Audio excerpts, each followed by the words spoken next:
Irmãos amados, nós vamos abrir a palavra de Deus no Evangelho de Cristo, conforme o relato de Lucas, no capítulo 3. Lucas, capítulo 3. E faremos a leitura do verso 1 ao verso 20.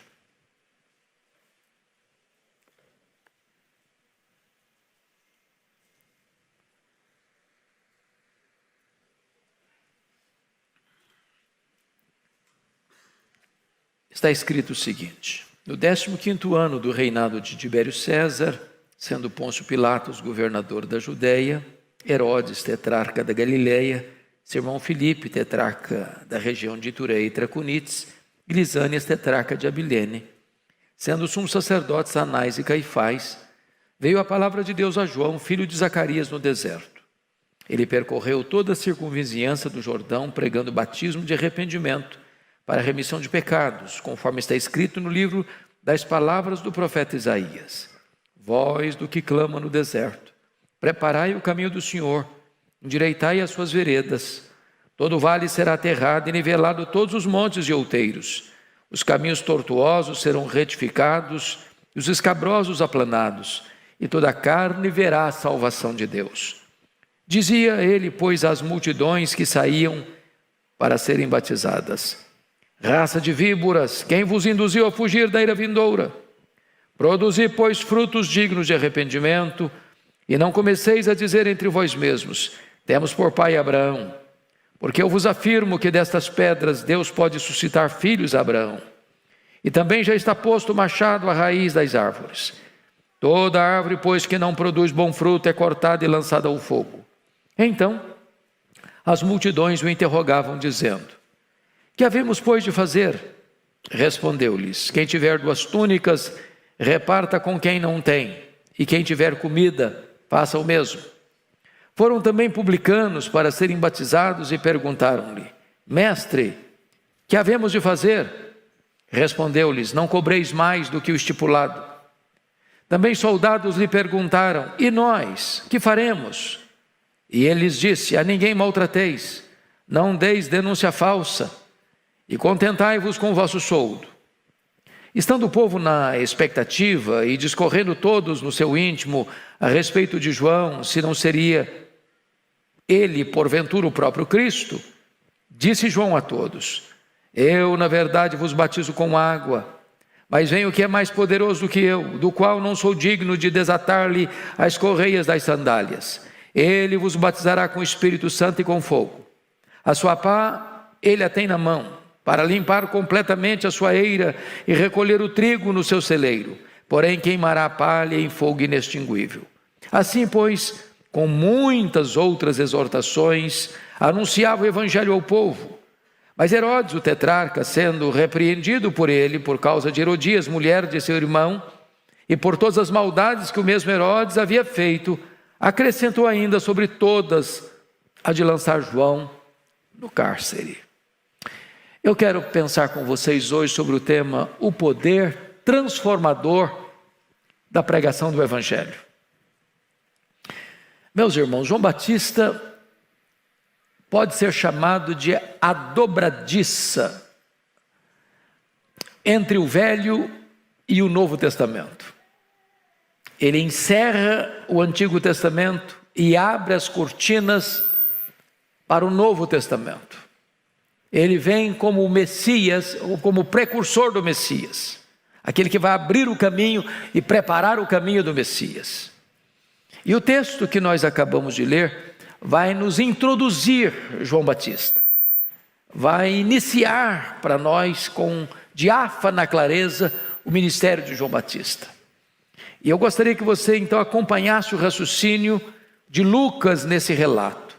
Primeiramente, note que João Batista vai ser introduzido através do mapa político do mundo, começando com o império, descendo para a província, passando e transicionando do contexto político para o contexto religioso. E ele começa assim no 15º ano do reinado de Tibério César. Quem é Tibério César? Vocês se lembram que quando Jesus nasceu, está no relato de capítulo 2 de Lucas, O Império Romano era governado por César Augusto. César Augusto encerra o seu mandato no ano 14 depois de Cristo. E o seu filho adotivo, Tibério César, governa do ano 14 ao ano 37. Se nós estamos falando do 15º ano do reinado de Tibério César, nós estamos falando do ano 29 depois de Cristo. Então é nesse período que João Batista é introduzido no cenário da história. No 15º ano de Tibério César. Mas você vai perceber que ele sai do império para a província, para o território de Israel, quando sendo Pôncio Pilatos governador da Judéia. Nós temos que entender isso aqui, porque você inicia o Novo Testamento, e quem está governando todo o território de Israel é Herodes. A Bíblia fala de 4 Herodes: Herodes o Grande, Herodes Antipas, Herodes Agripa I, Herodes Agripa II. Pois bem, o Herodes que a Bíblia menciona na época que Jesus nasceu era chamado Herodes o Grande. Ele governava todo o território de Israel e recebera do império o título de rei. Mas esse homem morreu. E ao morrer, todo o governo dele é dividido em 4 partes. Nós chamamos de tetrarquia. A região da Judéia, onde ficava Jerusalém e onde João Batista pregava, foi dividido para um filho dele chamado de Arquelau. A região da Galileia foi dada a Herodes Antipas. Esse Arquelau era um homem muito mau, e os judeus pediram a Roma para substituí-lo. E então um governador romano é introduzido na Judéia, quando o restante do território era governado por filhos de Herodes. Aqui mencionados: Herodes, que é o Antipas, tetrarca da Galileia; seu irmão Filipe, tetrarca da região de Itureia e Traconites; e Lisânias, tetrarca de Abilene. Pois bem, então Roma aproveita e introduz lá um governador romano na Judéia. Pilatos não foi o primeiro, Pilatos foi o 5º governador. O 5º governador. Mas o contexto que Lucas quer trazer para você é o seguinte: quando João Batista ascende ao ministério, começa o seu ministério, o contexto político do império e aqui de Israel é um contexto de corrupção, de violência, de maldade, de apostasia. Esse é o contexto complexo demais no universo político. Mas agora ele sai do campo político e vai tratar do campo religioso, quando ele vai dizer no verso 2: sendo sumos sacerdotes Anás e Caifás. Vejam, amados irmãos, o que significa. Primeiro, você sabe que só tinha um sumo sacerdote, mas a religião não estava corrompida. Não só a política estava corrompida, mas a religião também. Para vocês terem uma ideia, do ano 37 a.C. ao ano 26 depois de Cristo, passaram por Jerusalém 28 sumos sacerdotes. Era um cargo religioso comprado a preço de ouro. Esse homem chamado Anás tinha sido deposto do seu cargo de sumo sacerdote, e o seu genro Caifás é que tinha assumido, mas ele era tão popular que ele era considerado sumo sacerdote. Tanto é fato que quando Jesus foi preso, quem escuta, quem ouve, quem interroga primeiro Jesus, não é Caifás, o sumo sacerdote de direito, mas Anás, o sumo sacerdote de fato. Mas na hora da canetada para enviá-lo para Pilatos, quem assina para mandar é Caifás. Então a religião também está corrompida, o sacerdócio está corrompido. A intenção do evangelista é mostrar para nós que quando a palavra de Deus veio a João, o mundo político e o mundo religioso estava completamente corrompido. Pois bem, agora notem comigo que ele vai trazer uma informação no verso 2. É nessa conjuntura que está escrito no verso 2: veio a palavra de Deus a João, filho de Zacarias, no deserto. Entendamos isso. O último profeta do Velho Testamento foi Malaquias. Passaram-se 400 anos. Quando Malaquias está profetizando, quem governava o mundo era o Império Medo-Persa. Depois, o Império Medo-Persa cai nas mãos do Império Greco-Macedônio. Filipe da Macedônia domina o mundo. A intenção dele era helenizar o mundo, espalhar a cultura grega. Ele morre, seu filho Alexandre o Magno assume o governo com 20 anos. Governa 13 anos e morre precocemente aos 33 anos de idade. Nesse período vem a Guerra dos Macabeus, vem a tradução do Velho Testamento para o grego chamada Septuaginta. Depois, no ano 63, Roma com Pompeu domina essa região. Mas o fato é que nesses 400 anos tinha templo, tinha festas, tinha sacrifícios, tinha música, mas não tinha a palavra de Deus. Depois de 400 anos, veio a palavra de Deus a João no deserto. A palavra de Deus não veio a Tibério César em Roma, a palavra de Deus não veio a Pôncio Pilatos em Jerusalém. A palavra de Deus não veio no templo de Jerusalém, nem no palácio de César. A palavra de Deus veio a João no deserto. É um homem incomum, vestido de maneira estranha, vivendo num lugar estranho, se alimentando de comida estranha. Então o Evangelho, a palavra de Deus vem a João no deserto. E diz a Escritura que o povo vai para o deserto. O que Deus está mostrando para nós é o seguinte, que Deus nem sempre age pelas vias oficiais.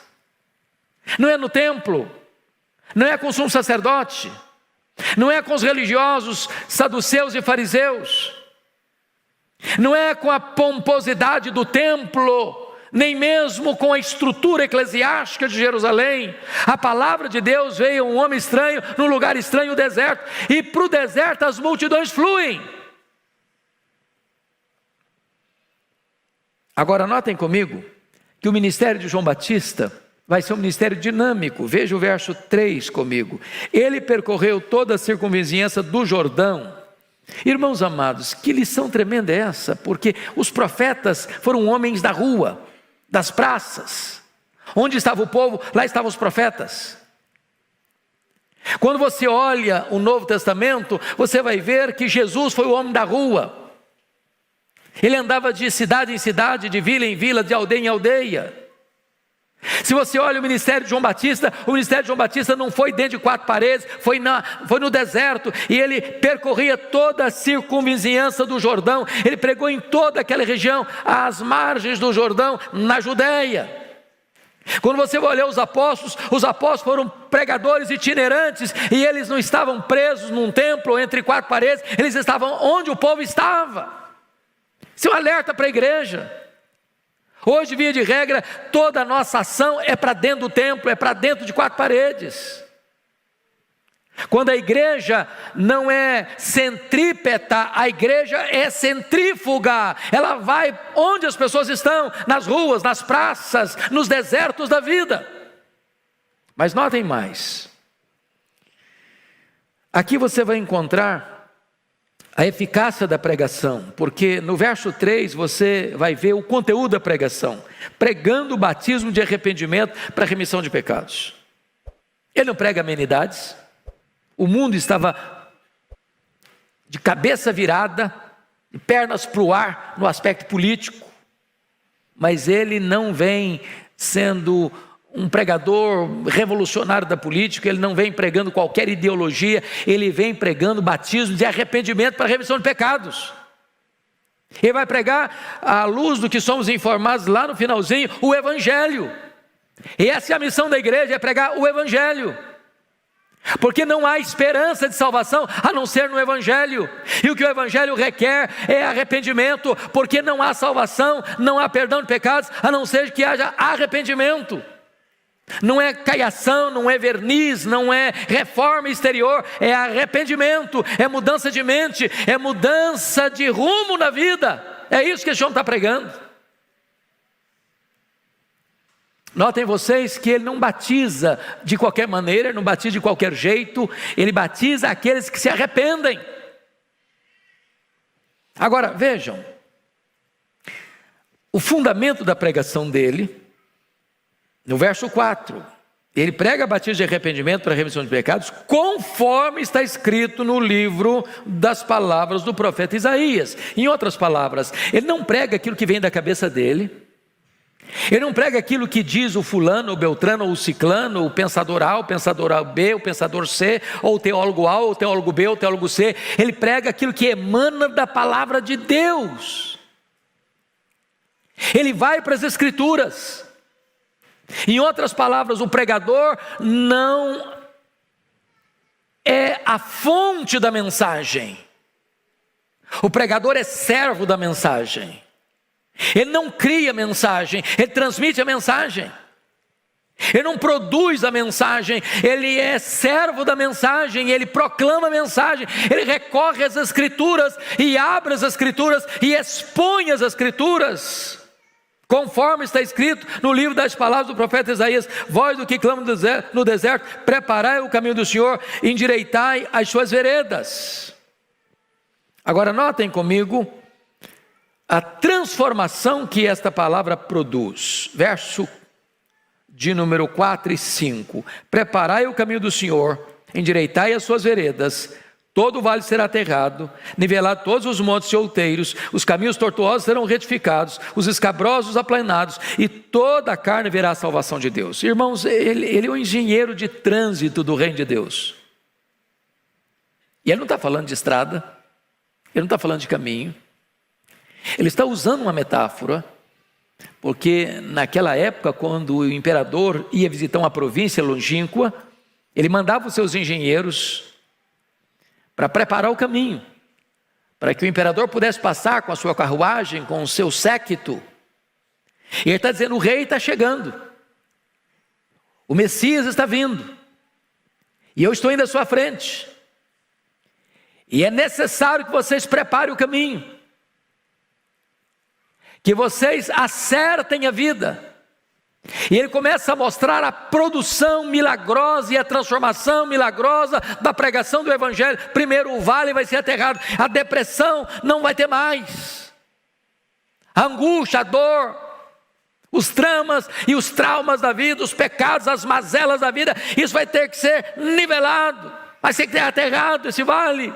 Os montes que falam de soberba, de presunção, de orgulho, de vaidade, tudo isso vai ter que passar o trator de Deus. Não tem mais espaço para a vaidade humana. O caminho torto é o caminho duplo, é a hipocrisia dos fariseus, é a vida dupla, de ser uma coisa aqui, outra ali, outra acolá. Isso vai ter que ser endireitado, a vida vai ter que andar na luz, a vida correta vai ter que ser estabelecida. E o caminho escabroso, o que significa? A palavra escabroso literalmente significa fora do lugar. O que está fora do lugar tem que ser colocado no lugar certo. Na vida pessoal, na vida conjugal, na vida comercial, na vida estudantil, no lazer, em tudo que você fizer. O que está fora do lugar na sua vida? Ponha tudo isso na linha certa, da verdade, da luz do Evangelho. E ele diz que quando há essa reforma moral, quando essa reforma espiritual, quando essa transformação produzida pela pregação do Evangelho, então a salvação de Deus vai ser vista em toda a carne. Haverá um grande reavivamento espiritual. Agora notem comigo a abrangência dessa pregação. Porque hoje você às vezes escuta algumas coisas esquisitas por aí. Primeiro, algumas pessoas: não, nós vamos fazer opção pelos pobres. Outros: não, a nossa igreja vai fazer opção pelos ricos. A nossa igreja é uma igreja de classe média. Na nossa igreja... Irmãos, notem comigo que vai ouvir João Batista quem? À luz de Mateus, somos informados que os fariseus e os saduceus estavam lá, os religiosos da época, os líderes religiosos da época. Dentre essa multidão, quem que tem lá? Tem cobradores de impostos, funcionários públicos, diríamos hoje. Quem tem lá? Tem servidores, soldados. Tem todo tipo de classe social, classe alta, classe média, classe baixa. A igreja, meus irmãos, é um lugar onde não existe estratificação social. Na igreja, o mais rico e o mais pobre se assentam lado a lado e têm o mesmo valor. A igreja não faz opção nem pelos ricos nem pelos pobres. A igreja faz opção pelo ser humano. Ela não olha a quantidade de dinheiro que tem, a conta bancária, ela não olha a cor da pele, ela não olha o diploma que se dependura na parede, ela não olha o grau acadêmico de alguém. O ser humano tem valor para Deus, e igual valor, seja o rico, seja o pobre, seja o branco, seja o amarelo, seja o negro, seja o doutor, seja o analfabeto, seja o homem da cidade, seja o homem do campo, seja o homem do deserto. O evangelho abrange a todos.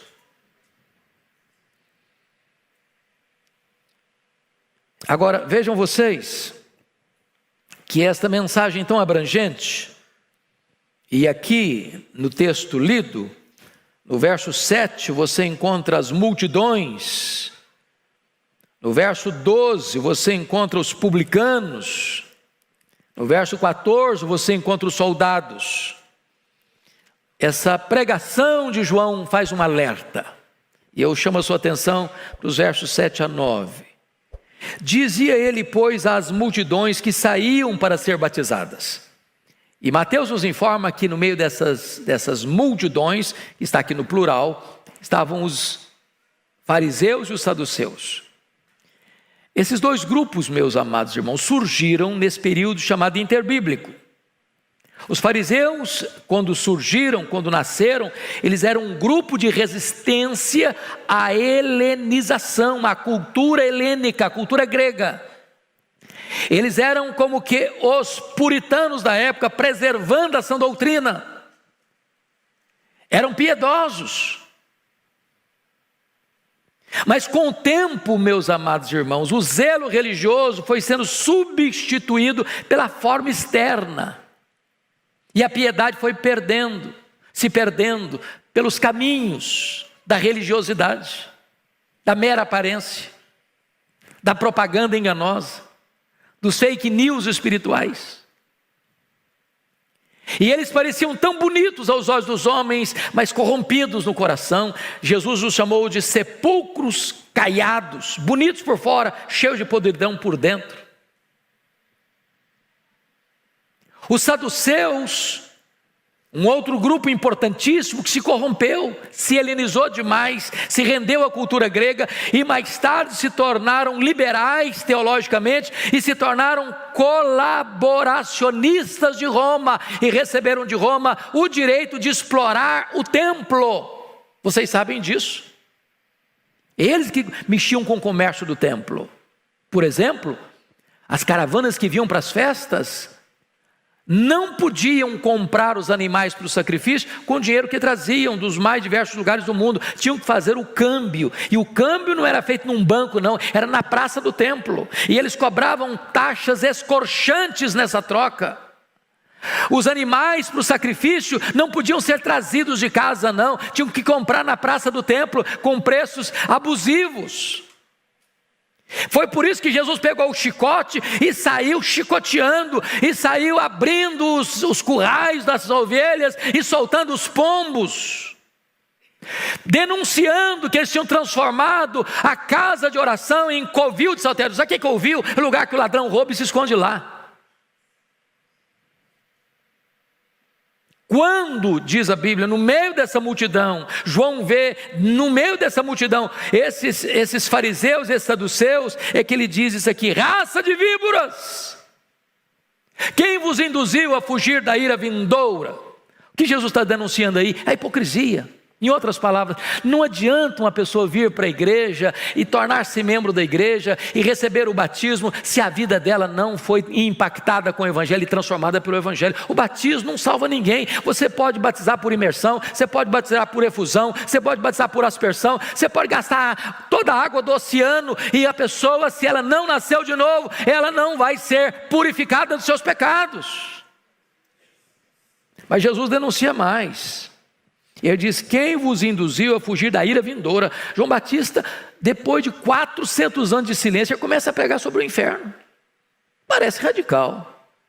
Podia pegar uma mensagem mais branda, pegar mais leve. E ele não tem nenhum problema de dizer que tem uma ira vindoura. Tem muita gente hoje, não, o inferno não existe não tem condenação não, morreu, acabou. Se não vai para o céu, também para o inferno não vai, porque o inferno não existe. João Batista não acredita nisso não. João Batista está falando que tem uma ira vindoura, tem um juízo final e tem uma condenação eterna. Mas é mais, ele vai mostrar a inutilidade do arrependimento falso, sem fruto. Olha no versículo 8: produzir, pois, frutos dignos de arrependimento. Sabe o que ele está dizendo? Não é arrependimento e novamente arrependimento e novamente arrependimento, é arrependimento e frutos dignos de arrependimento. É mudança de vida, é transformação. O Evangelho produz transformação. Mas ele vai mostrar mais. Ele vai mostrar o perigo de uma tradição religiosa falsa, de uma falsa confiança. Olha comigo aí. E não comecei, versículo 8: e não comeceis a dizer entre vós mesmos, temos por pai a Abraão, porque eu vos afirmo que destas pedras Deus pode suscitar filhos a Abraão. O que ele está dizendo? Meus irmãos, por muito tempo e até hoje, muitos judeus confiam no fato de terem nas suas veias sangue de Abraão. E você lendo o Evangelho de João, você vai descobrir isso, que eles se fiavam nisso. Somos filhos de Abraão. Jesus, não, o diabo é vosso pai. Agora entendamos isso. Os verdadeiros filhos de Abraão não são aqueles que têm o sangue de Abraão correndo em suas veias. Os verdadeiros filhos de Abraão são aqueles que têm a fé de Abraão habitando em seu coração.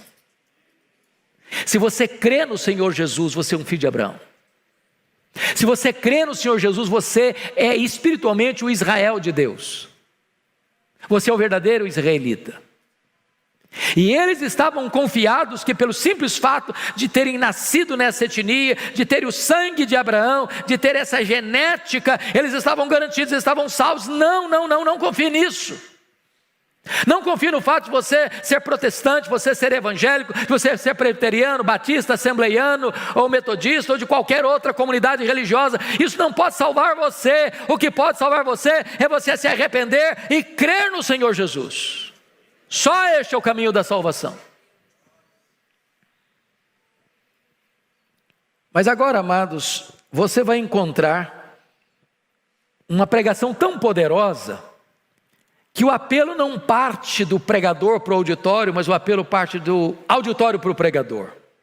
Veja comigo o verso 10. Então as multidões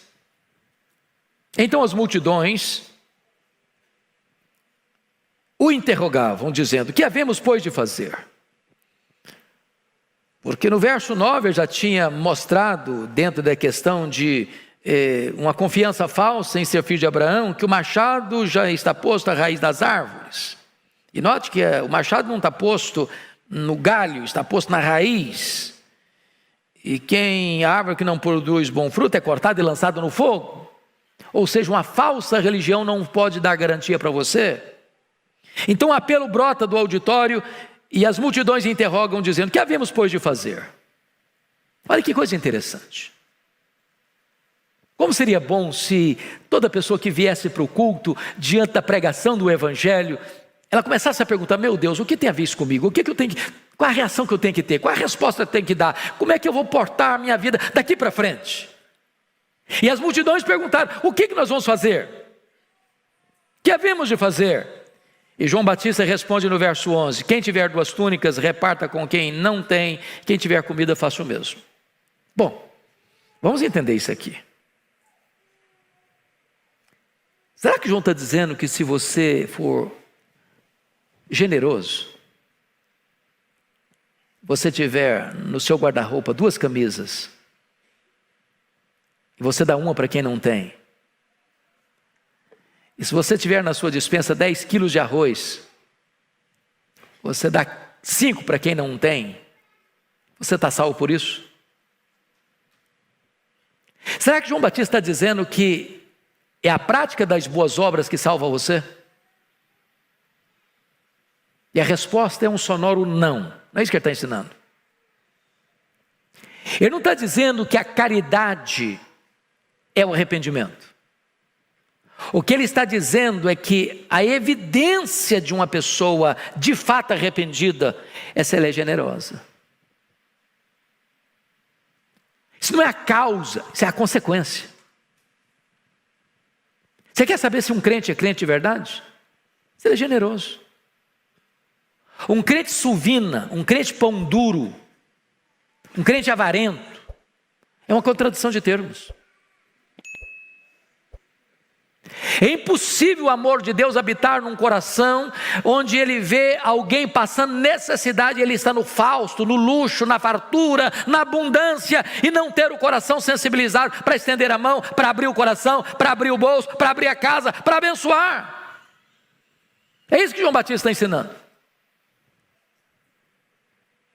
Mas não é só generosidade, não. Qual é a evidência de arrependimento? Veja comigo aí o verso 12 e 13. Foram também os publicanos para serem batizados e perguntaram-lhe: mestre, que havemos de fazer? Respondeu-lhes: não cobreis mais do que o estipulado. Quem eram os publicanos? Os publicanos seríamos hoje a Receita Federal. Eram aqueles que recolhiam os impostos. Roma não tinha toda a estrutura tecnológica que nós temos hoje para conferir as rendas e exigir o pagamento devido dos tributos e dos impostos. Então o que Roma fazia? Roma abria concessão para pessoas cobrar os impostos de uma determinada região, e essa pessoa escolhida, ela tinha que repassar aos cofres do império um valor determinado. Mas cabia a ela repassar esse valor, mas podia cobrar muito mais e reter esse restante. Então era uma fonte de exploração do povo. Além do povo pagar os tributos devidos ao Estado, o povo pagava mais, porque os cobradores de impostos publicanos, eles arrancavam a carne do povo. O povo era explorado. E exatamente essa gente que está cobrando imposto do povo e explorando o povo e cobrando mais do que é o devido do povo, também está lá ouvindo João Batista. Está lá no auditório dele. E eles perguntam: e nós, o que vamos fazer, mestre?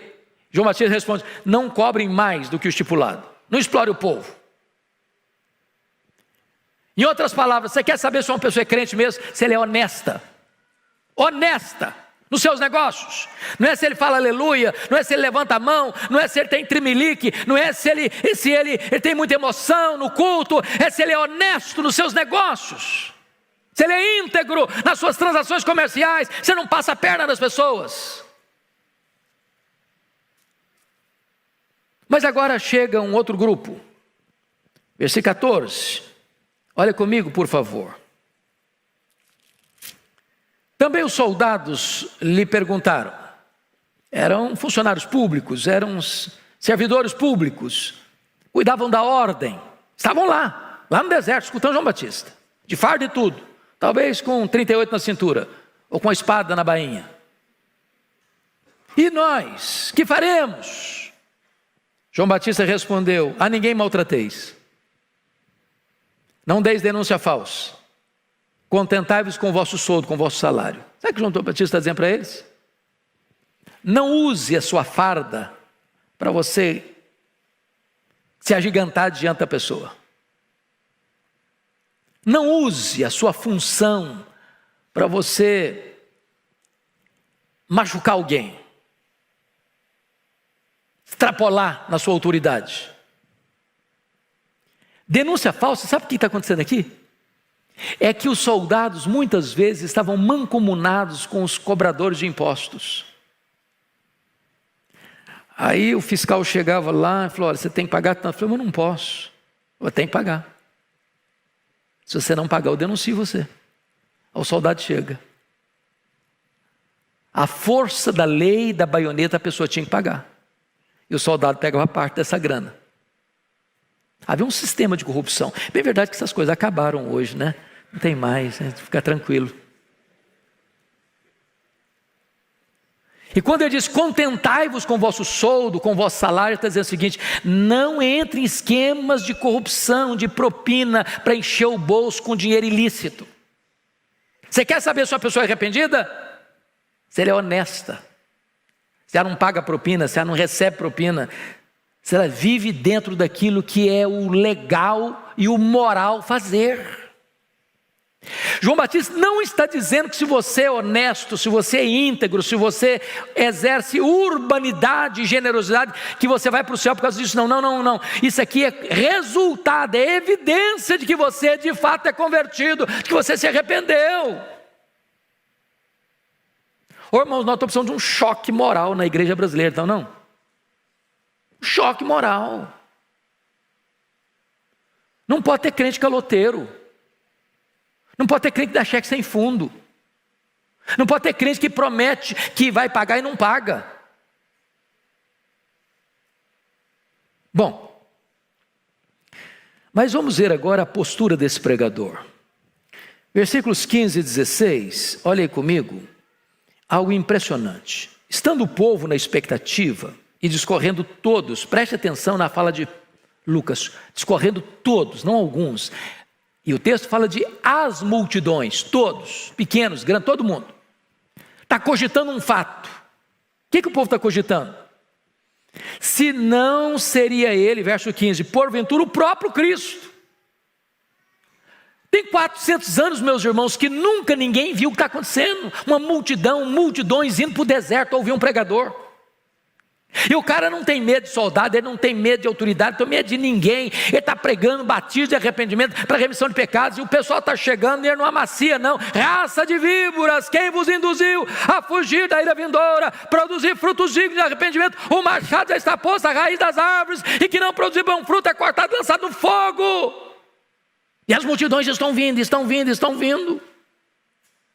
Aí, mas eu acho que esse cara é o Cristo.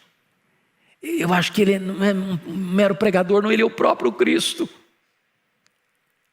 Isso é um grande perigo, sabia? Querer botar um homem no pedestal. É uma tentação perigosíssima. João Batista podia pensar, bom, na verdade, pensando bem, eu acho que eu sou um fenômeno. Se eu me declarar Messias aqui, o povo já tem do meu lado. Mas ele foi categórico. Disse, não, eu não sou o Messias, vim preparar o caminho dele. Eu não sou o verbo, eu sou apenas uma voz que clama no deserto. Eu não sou a luz, eu aponto para ele e digo, este aqui é a verdadeira luz que vindo ao mundo ilumina todo homem. Eu não sou o cordeiro, eu aponto para ele e digo, este é o cordeiro de Deus que tira o pecado do mundo. Eu não sou o noivo, eu sou apenas um amigo do noivo. Eu batizo com água, mas aquele que vem depois de mim é mais poderoso do que eu, e ele vos batizará com o Espírito Santo e com fogo. Eu não sou nem digno de me curvar, desatar as correias das suas sandálias. Convém que ele cresça e que eu diminua. Ele tem consciência de quem ele é. Ele tem consciência da sua limitação. Ele batiza com água, mas Jesus, o Messias, batiza com o Espírito Santo e com fogo. Essa é a limitação de todo pregador, irmãos. Eu posso pregar a vocês o Evangelho, mas eu não tenho o poder de tocar o coração de vocês. Eu não tenho esse poder. Pastor Ival não tem esse poder. Nenhum pregador tem esse poder. Você ministra o sacramento do batismo, mas você não tem o poder de produzir a mudança, a transformação no coração das pessoas. Você ministra a ceia do Senhor, os elementos da ceia. Você não tem o poder inerente de ir lá e produzir eficácia daqueles elementos no coração. Você administra o símbolo, mas o Messias produz o resultado no coração das pessoas. Mas notem mais o confronto do pregador, versículo de número 17. A sua pá ele a tem na mão para limpar completamente a sua eira e recolher o trigo no seu celeiro, porém queimará a palha em fogo inextinguível. Meus irmãos, João Batista está dizendo uma coisa muito solene aqui. Sabe o que ele está dizendo? A igreja vai ser um misto de trigo e joio, até Jesus voltar. Nem você nem eu temos condições de um juízo justo, claro, para dizer isso aqui é trigo, isso aqui é joio. Só ele tem a pá na mão. Só ele pode limpar completamente a sua eira. Só ele tem poder de recolher o trigo no celeiro. Só ele tem o poder de queimar a palha em fogo inextinguível. Só ele. Só Ele. Cabe a você e a mim sondar o nosso próprio coração. Meu Deus, eu não quero ter apenas aparência de crente. Eu preciso ser um salvo, convertido, lavado no sangue do Cordeiro, arrependido, regenerado, transformado pelo Evangelho. Mas agora, amados, vejam comigo, no verso número 18. Assim, pois, com muitas outras exortações, anunciava o Evangelho ao povo. Eu acho isso tão lindo, porque João Batista aplica o golpe da lei, mas ele também aplica o remédio do Evangelho. Ele denuncia o pecado, mas ele apresenta as boas novas. Ele traz as mais novas, você é um pecador, mas ele traz as boas novas, o Evangelho da graça, que traz cura, que traz remédio, que traz luz, que traz a solução, que traz a resposta. E eu quero concluir destacando mais 2 pontos, que é a coragem dele nos versos 19, versículo 19, olha aí. Mas Herodes, o tetrarca, sendo repreendido por ele, por causa de Herodias, mulher de seu irmão, e por todas as maldades que o mesmo Herodes havia feito, acrescentou ainda sobre todas as de lançar João no cárcere. Vamos entender isso aqui. Esse Herodes aqui é o Herodes Antipas, o tetrarca da Galileia. Vocês sabem que o pai dele, Herodes o Grande, casou-se 9 vezes. 9 vezes. Era um homem de grande capacidade empreendedora. Por exemplo, foi ele que ampliou e embelezou o templo de Jerusalém, tornando-se mais pomposo do que o templo de Salomão. Ao mesmo tempo construía um templo a César, lá em Cesareia Marítima, ou seja, ele atendia gregos e troianos. Ele agradava o imperador construindo um templo em Cesareia, e agradava os judeus construindo um templo em Jerusalém. Construiu o porto de Cesareia, construiu fortaleza de Massada. Tudo de grande que tinha em Israel era obra de Herodes o Grande. Quando ele morre, o território que ele governava é dividido pelos seus 4 filhos. E esse Herodes Antipas governava a Galileia. E esse Herodes Antipas um dia vai a Roma e visita o seu irmão. E o seu irmão, chamado de Filipe, era casado com Herodias. Herodias era filha do pai dele, com Mariana, que era a chamada esposa predileta dele, a quem ele mandou matar, o Herodes o Grande. Então essa Herodias era sobrinha dele e cunhada. E ele chega em Roma, e ele era casado, o Herodes Antipas era casado com a filha do rei Aretas. E ele se engraça com a cunhada e sobrinha. Ele exige que ele se divorcie da mulher, filha do rei Aretas, para casar-se com ela.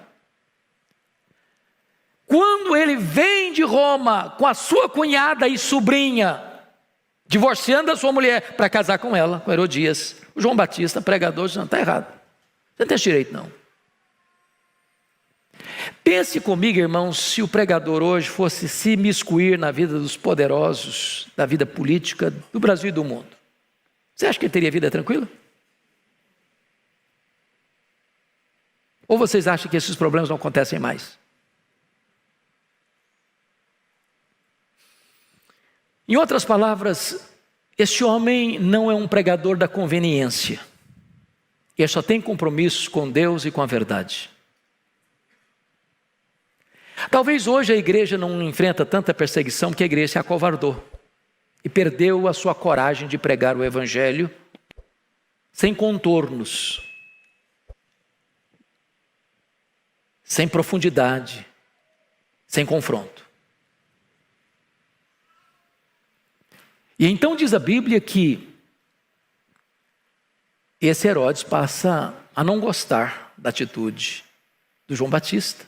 A mulher dele, agora, com quem ele se casa, Herodias, que era cunhada e sobrinha, portanto não era só adultério, era incesto também, passou de odiá-lo. E o profeta de Deus vai ser preso. E preso na fortaleza ou na prisão, ou na masmorra de Maquerosa, ao lado do Mar Morto, onde a temperatura chega a 50 graus centígrados. Imagine você numa masmorra, naquela temperatura. Mas não só a sua coragem, não. Vem aqui o sofrimento do pregador. Porque numa festa de excessos e de inconsequência, Herodias pede a cabeça de João Batista numa bandeja. E aquela festa se torna uma festa macabra. E o João Batista, que Jesus disse que dentre os nascidos de mulher ninguém era maior do que ele, tem sua cabeça decepada. E a sua cabeça é introduzida numa cena macabra, numa festa de Herodes. Talvez você diga, mas ele não devia se mexer nesse vespeiro. Mas esse homem prefere perder a cabeça do que perder a honra. Ele prefere ir para uma masmorra com a consciência livre do que estar livre com a consciência presa. Ele prefere honrar a Deus e sofrer as consequências do que amaciar e não estar preso à fidelidade a Deus. Mas se você pensa que João Batista encerra a sua carreira de maneira inglória, equivoca-se. Quem é Herodes hoje?